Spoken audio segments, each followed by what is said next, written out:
Di balik keagungan Al-Quran yang telah menjadi petunjuk bagi umat Islam sepanjang masa, terdapat begitu banyak rahasia yang tersembunyi dalam setiap kalimatnya.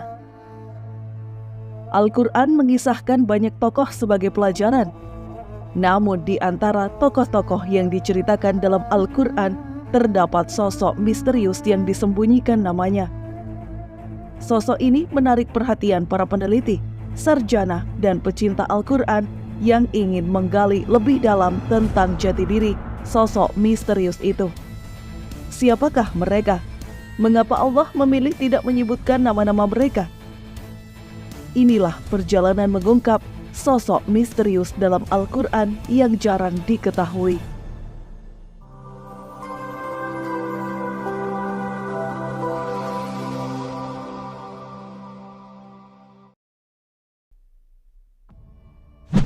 Sosok pertama dimatikan 100 tahun dan dihidupkan kembali.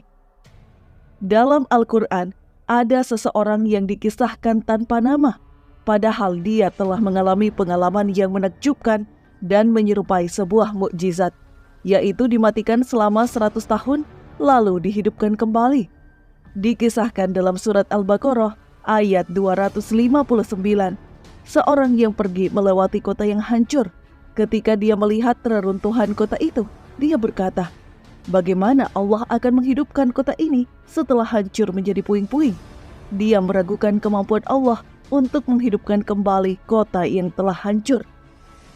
Allah menjawab keraguan orang itu melalui kekuasaannya, yakni dengan mematikan orang tersebut selama 100 tahun. Setelah mati, Allah menghidupkannya kembali dan bertanya, berapakah lamanya kamu tinggal di sini? Ia menjawab, saya tinggal di sini sehari atau setengah hari. Allah berfirman, sebenarnya kamu telah tinggal di sini 100 tahun lamanya. Siapakah sosok yang mengalami kejadian luar biasa itu? Menurut tafsir Ibnu Katsir, para ulama berbeda pendapat tentang siapa orang tersebut. Mujahid Ibnu Jabir mengatakan bahwa orang tersebut adalah seorang lelaki dari kalangan Bani Israel. Adapun negeri yang disebutkan dalam ayat, menurut pendapat yang terkenal mengatakan Baitul Maqdis atau Palestina. Orang tersebut melaluinya setelah negeri itu dihancurkan oleh Buktanasar dan semua penduduknya dibunuh. Riwayat Wahb Ibnu Munabih dan Muhammad Ibnu Ishaq mengatakan bahwa orang tersebut adalah Nabi Khidir. Sementara Ibnu Abu Hatim meriwayatkan bahwa Ali bin Abu Thalib mengatakan bahwa orang yang disebut dalam ayat ini adalah Uzair. Hal yang sama diriwayatkan oleh Ibnu Jarir. Menurut Ibnu Katsir, dari semua riwayat, pendapat inilah yang paling terkenal.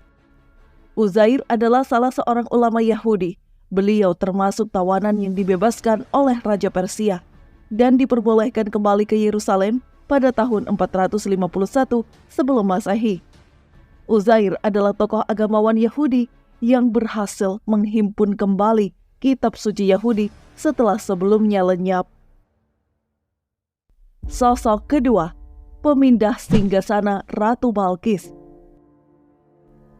Dalam kisah Nabi Sulaiman, salah satu babak cerita yang paling terkenal dan direkam dengan cukup detail oleh Al-Quran adalah kisah Nabi Sulaiman dengan Ratu Balqis. Dalam sebuah rencana pertemuan diplomatik antara dua pemimpin kerajaan itu, Nabi Sulaiman menghendaki pemindahan singgasana Ratu Balqis dari kerajaan Saba di Yaman ke istananya sendiri di Palestina dalam waktu sekejap. Menanggapi hal ini, salah seorang pengikutnya dari golongan jin menyatakan kesanggupannya dengan jaminan bahwa singgasana itu akan pindah sebelum Nabi Sulaiman berdiri dari tempat duduknya. Mendengar penawaran jin ifrit itu, Nabi Sulaiman tampaknya belum merasa puas. Kemudian seseorang menanggapi dengan jawaban yang sangat luar biasa. Berkatalah seorang yang mempunyai ilmu dari Alkitab, aku akan membawa singgasana itu kepadamu sebelum matamu berkedip. Maka tatkala Sulaiman melihat singgasana itu terletak di hadapannya, ia pun berkata, ini termasuk karunia Tuhanku untuk mencoba aku. Apakah aku bersyukur atau mengingkari? Quran Surah An-Naml ayat 40. Allah Subhanahu wa Ta'ala dalam Al-Quran tidak menyingkap kepribadian seseorang yang menghadirkan singgasana itu. Al-Quran hanya menggarisbawahi bahwa orang itu mempunyai ilmu dari Alkitab. Tafsir Jalalain ketika mengurai ayat ini menyebutkan sosok misterius itu bernama Asif Ibnu Barkiyah. Dia terkenal sangat jujur dan mengetahui tentang asma Allah yang teragung, yaitu suatu asma. Apabila dipanjatkan doa, niscaya doa itu dikabulkan. Sesaat setelah itu, sosok itu pun tidak disebutkan lagi.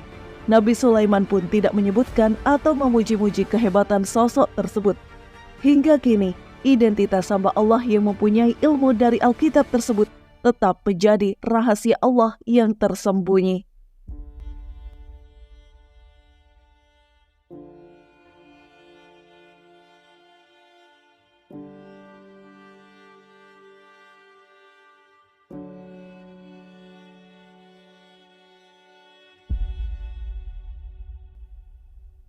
Sosok ketiga, pemuda di dalam gua.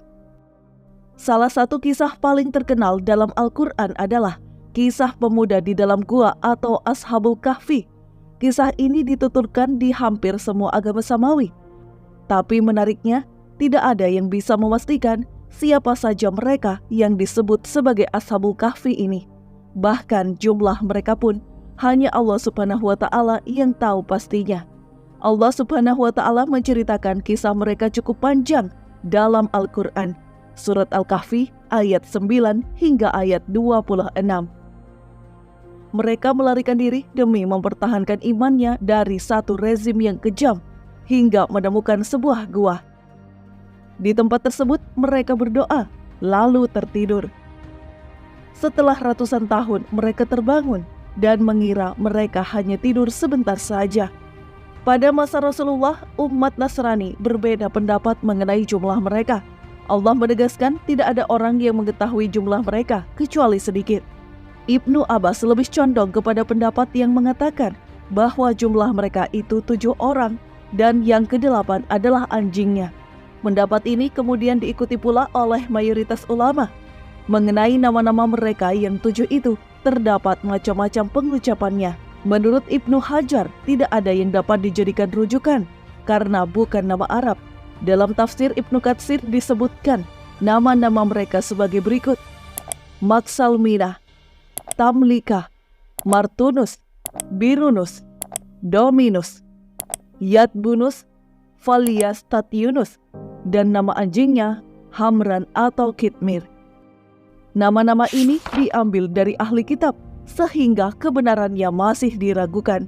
Hanya Allah yang lebih mengetahui. Kapan mereka hidup? Para pemuda itu hidup ketika berdiri rezim yang demikian keras penentangannya terhadap agama-agama samawi. Penindasan yang dilakukan oleh penguasa zaman pemuda-pemuda itu diperkirakan terjadi pada masa Kekaisaran Romawi, tepatnya ketika Trajanus naik tahta sekitar tahun 98 hingga 117. Pendapat lain mengatakan raja penindas itu adalah Kaisar Hadrianus yang berkuasa setelah Kaisar Trajanus. Di manakah letak gua Al-Kahfi itu? Ada 5 tempat yang diduga sebagai gua Ashabul Kahfi. Pertama, di Ephesus atau Epsus, satu kota tua di Turki. Kedua, gua di Kasium, dekat kota As-Salihiyah di Damaskus. Ketiga, gua Al-Batra di Palestina. Keempat, gua di salah satu wilayah di Skandinavia. Kelima, gua Rajib yang berlokasi sekitar 8 km dari kota Amman, Yordania. Letak dan nama-nama penghuni gua tidak sepenting mengetahui serta menarik pelajaran dari peristiwa ini. Dari peristiwa itu kita dapat mengambil pelajaran yang berharga, antara lain tentang betapa kuasa Allah terhadap hamba-hambanya.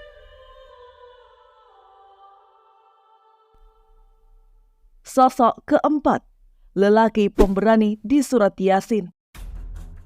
Dalam Al-Quran di surat Yasin ayat ke-20, Allah Subhanahu wa Ta'ala menyebutkan seseorang yang menyeru kaumnya untuk mengikuti para utusan Allah. Namun nama maupun identitas sang penyeru itu disamarkan. Allah berfirman dalam surah Yasin, "Dan datanglah dari ujung kota seorang laki-laki dengan bergegas dia berkata, Hai kaumku, ikutilah rasul-rasul itu. Kisah ini bermula ketika ada 3 utusan Allah datang kepada suatu kaum. Akan tetapi kaum itu mendustakan ketiganya. Imam Ibnu Katsir mengutip dari Ibnu Ishaq bahwa ketiga utusan Allah itu bernama Shadiq, Saduk, dan Shalom. Dalam riwayat lain disebutkan utusan itu bernama Sam'un, Yohana, dan Bolus. Mereka mendatangi seorang raja di negeri bernama Antakya di wilayah Turki sekarang. Mereka merupakan para da'i yang diutus Nabi Isa untuk berdakwah kepada warga Antakya agar menyembah Allah Subhanahu wa Ta'ala dan tidak menyekutukannya. Warga Antakya saat itu dipimpin seorang raja bernama Antikos yang menyembah patung. Alih-alih menyambut datangnya seruan dakwah, mereka justru mengancam para utusan Allah itu. Dalam kondisi itulah, lelaki misterius dari ujung kota tersebut datang dan membela ketiganya. Beberapa riwayat mengatakan ia bernama Habib Al-Najjar. Menurut Kiai Haji Ali Mustafa Yakub, Habib Al-Najjar berusaha menolong ketiga utusan Allah itu dari ancaman penyiksaan dan pembunuhan. Dia menasihati kaumnya agar mengikuti ajakan dakwah para rasul. Dalam tafsir Al-Misbah, Profesor Quraisy Shihab menjelaskan, penduduk negeri itu sangat geram mendengar nasihat Habib. Mereka pun melemparnya dengan batu hingga gugur sebagai syahid.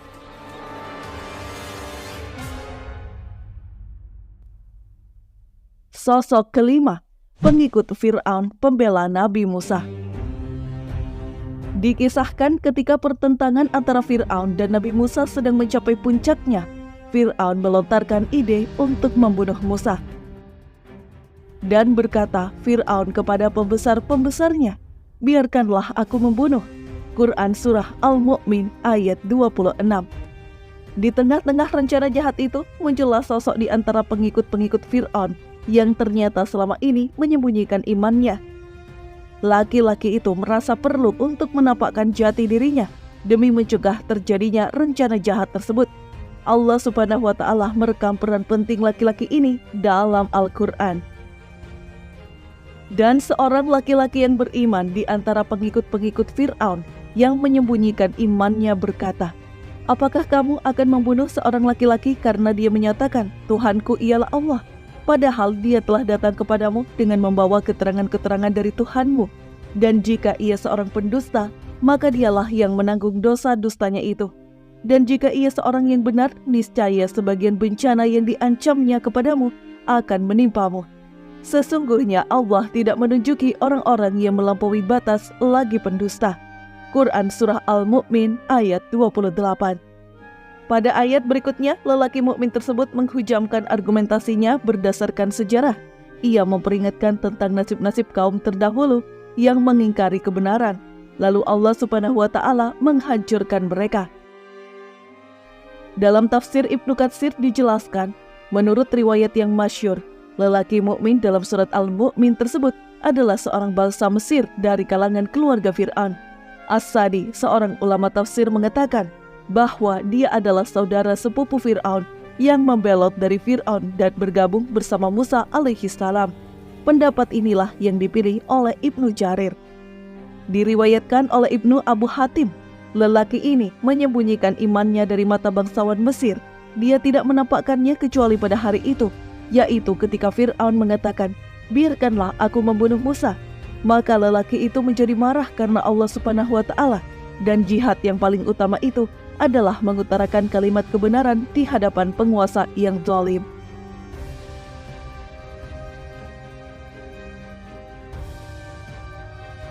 Al-Quran menyimpan mutiara terpendam yang tidak terbatas. Ayat-ayatnya mengandung makna yang demikian mendalam bagi orang-orang yang ingin memahaminya. Salah satunya di dalam Al-Quran, Allah Subhanahu wa Ta'ala kerap menyembunyikan nama sejumlah tokoh besar, seolah Allah ingin menunjukkan kepada kita bahwa amal-amal mereka tetap tercatat dan tidak pernah hilang. Meski sejarah tak akan pernah tahu persisnya nama mereka. Dengan cara itu pula, Allah ingin memberikan contoh dalam hal keikhlasan. Kita tidak perlu mencari ketenaran, keviralan, atau pengakuan ketika melakukan perbuatan baik.